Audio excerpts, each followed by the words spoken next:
I wish physics wasn't so boring. Every day I find myself just sitting there. At least when we are doing a buttload of redundant work, or when the teacher isn't blabbing on about whatever the current subject is. I glanced up at our teacher. Mr. Yeager was pointing at the Promethean board giving another lecture. But the persons inside of a spaceship see us on Earth as moving slower.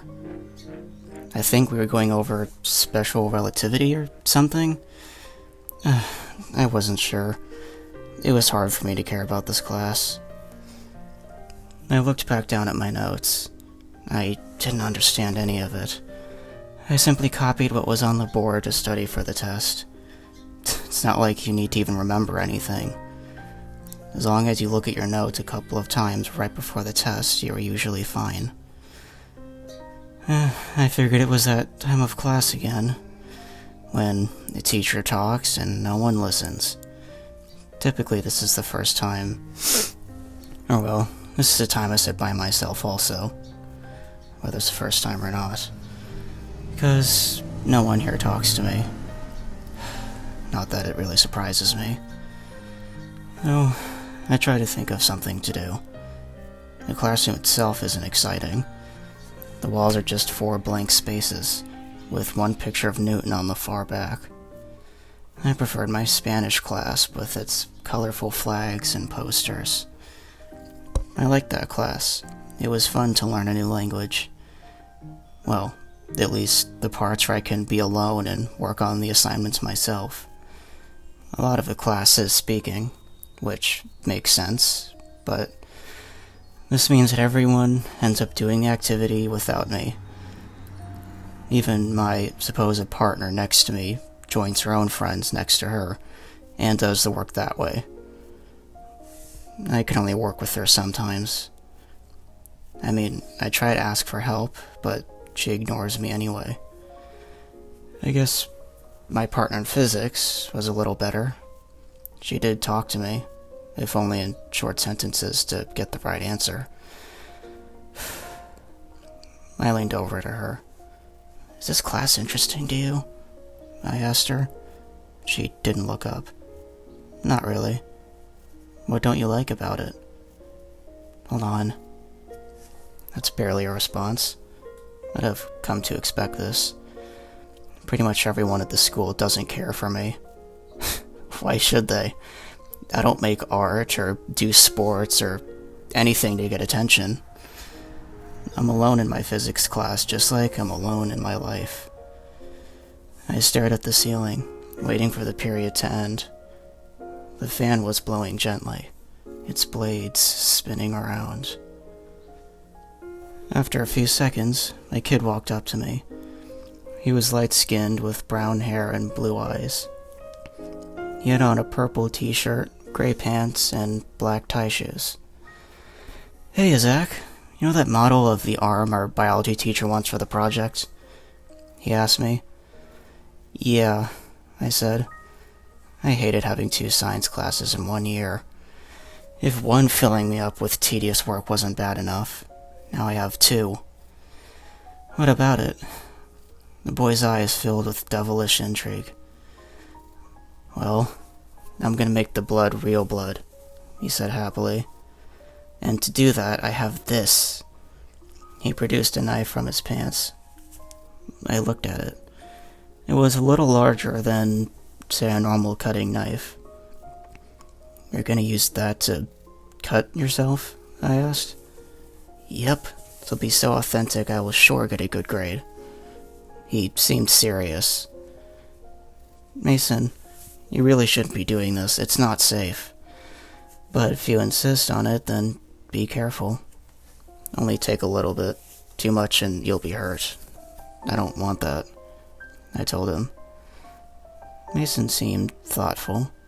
"Well, yeah, you're right. I don't think me hurting myself would get a good grade."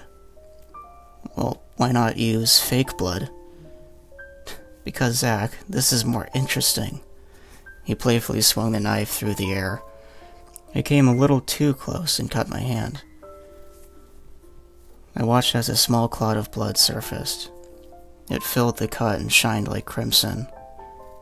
"Mason, don't cut other people," the girl next to me said to him, suddenly alert. "Are you okay?" she asked me. "I'm fine." I stared at the cut. I got a weird feeling. I didn't feel the pain, allowing me to watch the blood sitting there. Not judging or hating, just sitting there doing its thing. To be honest, I kinda liked it. "Well, Mason, don't do that or I'm telling Mr. Yeager." The girl returned to her work. As usual. "Now, please, Jessica, all you do is worry about your grades. Who has time for that? Sports is where it's at." "Soccer, baby, hell yeah," Mason exclaimed aloud. Jessica shook her head. The teacher finally noticed him. "Mason, please move back to your seat. The period is almost over." "Oh, thank God. Also, sorry about that, dude." He quickly fumbled back to his desk at the front of the room. I continued to stare at the blood, missing Mason's fake apology. People don't mean it when they say sorry. They use it as a way to get my friendship and then embarrass and hurt me later. I've had it done so many times, I can tell at this point. I think. I rotated my hand a small bit. The blood moved down my palm a small bit before stopping. There wasn't enough to make a river down my hand and arm. The bell shook me as it rung. "Okay, that's it for today. Remember to complete your homework assignment for 7.8 and read the textbook chapter before Monday," Mr. Yeager was saying. All the kids rushed to get their things put away and hurried out of the classroom. I was about to leave when my teacher stopped me. "Zach, why are you talking to the other classmates again?" he asked as he turned off the Promethean board and put away his teaching notebooks. I slowly faced him. I only did so because Mason came up to me first. I was trying to help him with Zach. Listen, I don't need to hear you make up excuses for why you weren't doing the work. Mr. Yeager looked directly at me now. His see-through glasses were digging into me. I got nervous. "Sir, I didn't mean to not do the work, I swear. I was just helping my friend. Do not give me that. This class is bad enough. You don't need to add to it. If you just worked a little harder, then you would actually pass. This knowledge can help, you know, if you are willing to understand it." "Okay, sir, I'm sorry. Just do better tomorrow then, huh?" He walked to close the door on his way out. "Are you gonna leave or stay here?" Outside the room, Mason was leaning against the wall, on his phone. He spotted me and sprang up next to me. "Hey, dude. Just wanted to say sorry again for cutting you." "It's whatever, I guess," I mumbled. This whole physics thing is really dumb. I mean, why do we need to think so deeply about every little thing in our world? Let's just forget about it and have fun. Probably for the kids who are smart enough to grasp it, I said. I mean, they can work in the fields of science, maybe make a new discovery and help everyone for years to come. That kind of bull, I suggested. "Yeah, possibly, yeah." "Are you saying I ain't smart enough?" Mason asked. "What? No. I just meant, you asked me why, so I was answering." "Okay, never mind." I kept my face on the ground. Mason laughed. "No, I'm just kidding, man. Oh, hey, I got a game to go to, so, bye." He dashed off towards the PE area. The locker rooms, I think. Seems like once again I had said something stupid to someone without even realizing it. Of course. The day was over, and I had to walk home. My parents couldn't pick me up. Again. They're always so busy during the school days. They tell me it's because of their schedules, but I know the real reason why. They're just tired of me, and I don't do anything to please them. I mean, Again, I can't make cool art or even get good enough grades. I suppose it really can't be helped. I left the school via a small dirt trail leading down to the sidewalk of the main entrance street. Jeez, I can barely even talk sometimes. Well, there are 4 other kids walking with me. I guess that's something interesting. They converged on the right side and quickly walked ahead, giving back weird glances. Most likely glances at me. Again, I can count the amount of times something like this has happened. I sighed and moved up to the 4-way cross street section. The pole there had a button to press in order to cross safely when the time came. Safely. That's a funny word. It always seemed like I had to wait longer than anyone else to get across. Might be random chance or just life itself hating on me. Again. As I passed the people sitting in their cars, they seemed to watch me, watching me walk across the street. It's like they were judging my looks, or my thoughts, somehow. Or maybe that was just me. I mean, in terms of my looks, all I had on was a simple black jacket, blue jeans, and a red backpack. So, what would cause them to stare like that? I pretty much look like anyone else. I tried to go on Discord for some interaction and entertainment while I walked alone. Just as usual. I guess it's some way to interact with someone. I joined a public chat room. "Hello, is anyone on?" I tried. "Who are you?" said one. "I've been here for a while, I guess. I've never heard of you," they replied. "Neither have I," agreed another. "Oh. Well, what do you guys think of the new DLC for Mania?" Dude, who cares about that? I'm surprised that you even are a fan of those kinds of games. Ew. It's just that new stuff like FP2 and Destiny. That's the lit stuff. First guy's texted happily. "Hey, yeah, see, this man knows what's up," second one said. "Yep, that's right, my brother," first one texted cheerfully. And then they started to talk amongst themselves, and I was basically kicked out of the discussion. Again. I exited the chat room. So they were ignoring me. As normal. Well, even online I couldn't get a conversation going. With me in it, at least. For longer than 2 seconds. Once I reached home, I unlocked the door and stepped in. Every time this hurts me. My dad leaves the ashes of our dog on top of the living room table. The exact place where he died. "It is there so we remember Flessie," my dad had told me. But I just saw it as a reminder of my failure. I still remember what happened on that day. I woke up in the morning. It was a Saturday, I think, and I was ready to eat breakfast. When I came into the living room, I saw my dad and mom holding Flessie on the table. He was whining and struggling. Something had caught in his throat. "Son, go get the tweezers. I can see the bone, I just need to pull it out. It'll be quicker this way." I ran all over the house, but I couldn't find it. By the time I returned with the tweezers in hand, he was dead. I didn't know he would die that fast. And maybe my dad's idea wasn't really a good idea to begin with, but to me it doesn't matter. It's still my fault.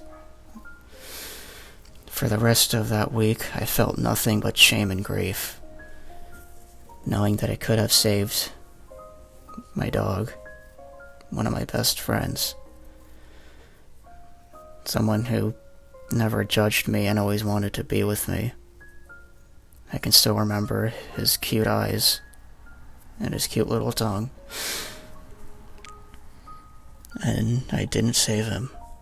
All because I was too dumb to know where basic items were in my own household.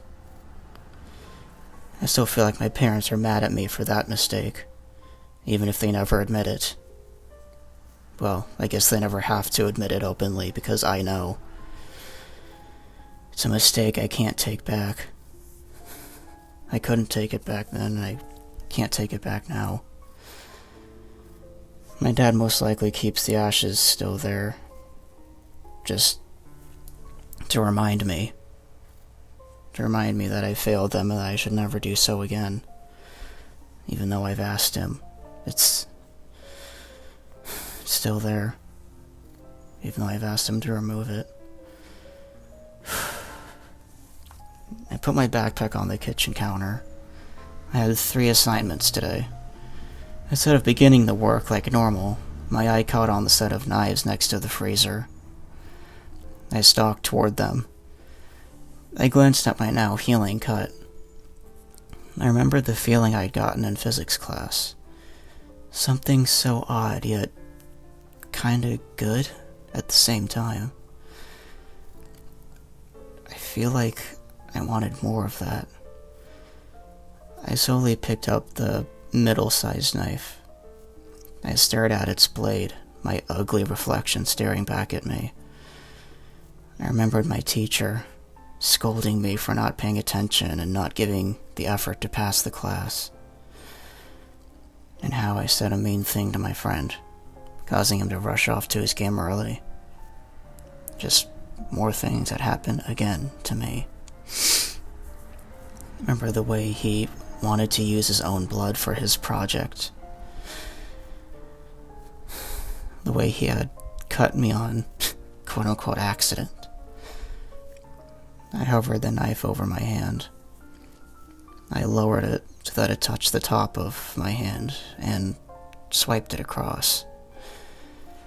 I did it much like how you would simply swipe a credit card to pay for lunch. But this time, the cut was a decent amount bigger. The blood quickly filled up again. Now, however, there was enough to spill out and drip down my hand and arm. I watched the little red streams make their way downward. My arm felt numb, immune to the pain. It was soothing? Is that the word I should use? Well, it does feel soothing. Seeing the liquid journey to reach my elbow, falling off and hitting the stone floor. I have to say, I actually enjoyed it. I scraped my arm a little more, watching the blood trickle down my arm. Soon my whole arm was red and numb. I was there for a good few minutes at least, just standing there, watching. I couldn't shake the feeling. I felt content, I suppose. Like this was something I could do that wasn't going to hurt me back. It was finally something that just happened, silently and, well, peacefully, with no judging, no hurtful words. It just is. The blood continued to trickle down my arm and fall off onto the floor.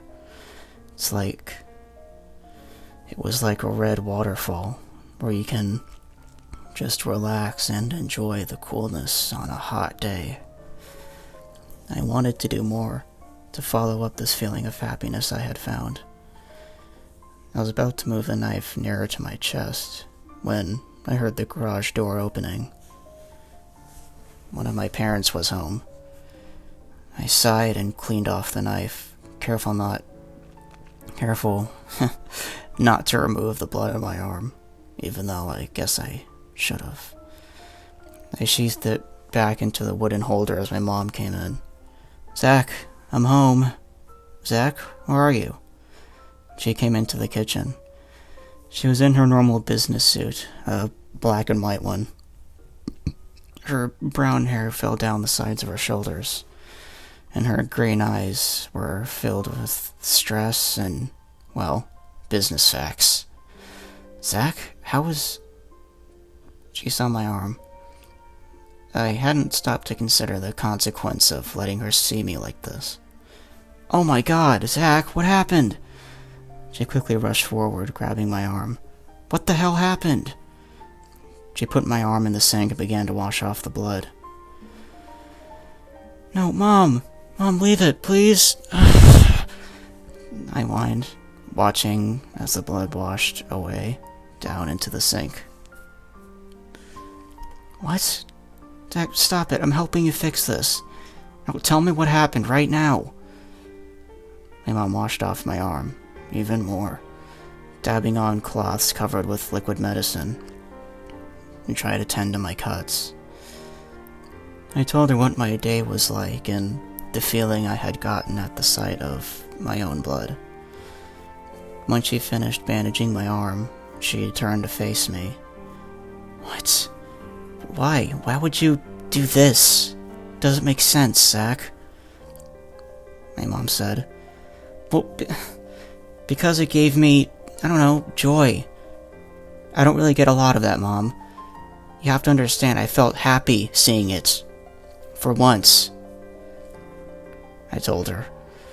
Oh my god, Zach. She put a hand to her face. Hurting yourself doesn't count as happiness. Or at least, not the right kind. You need to think of something else more productive and not dangerous to spend your free time on. Please don't get into this kind of thing. Too many suffer from it already. But I like this. It's one of the only things that I actually like. I don't care. If it hurts you, I'll not have it. She raised her voice. I recoiled back. The sound of my parents getting angry is one of the worst things I could ever hear. Mom, please, I begged. I'd finally gotten something I could invest in. What else was there to this blood system? I couldn't stop thinking about it. I didn't feel pain, so I could work with it, right? How much more could I draw out, and what would it make me feel? It looked so beautiful. Zach, you know better than to say pain is the answer to anything. Well, at least in this case, it definitely isn't. Seriously, for your own safety, and mine, please don't do this ever again, got it? Yes, sure. Good. I'm gonna go in my room. I need to get some papers filled out. Please, stop that and finish your homework. My mom walked away. Thanks for watching. I'll see you in the next episode.